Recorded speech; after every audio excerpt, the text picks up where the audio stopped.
Bu cür hallar həmişə olub. Bizim cəmiyyət nədənsə bu məsələlərdə unutqan davranır.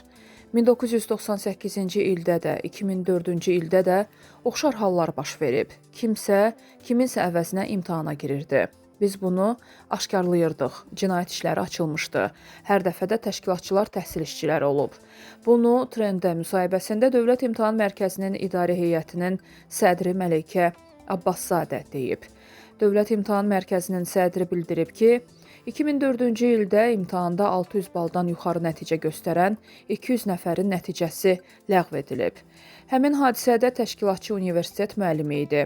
Dosent elmi dərəcəsi namizədlik dissertasiyası da var idi. 2022-2023-cü illərdən isə bilirik ki, vəziyyət dəyişib. Artıq bəzi texniki cihazlar mövcuddur. Əvvəlcə onu qeyd edək ki, bu cihazların ölkəyə gətirilməsi və istifadəsi qanunvericiliyə ziddir. Müvafiq orqanların razılığı tələb olunur. İmtahanda belə cihazlardan istifadə olunduqda biz bunu həmişə aşkarlamışıq. Necə aşkarladığımızı demək istəmirəm, çünki metodlarımızı izah etdikdə bu qarşı tərəfə aydın olur və onlar yeni yollar axtarırlar. Bu virus, antivirus məsələsinə bənzəyir.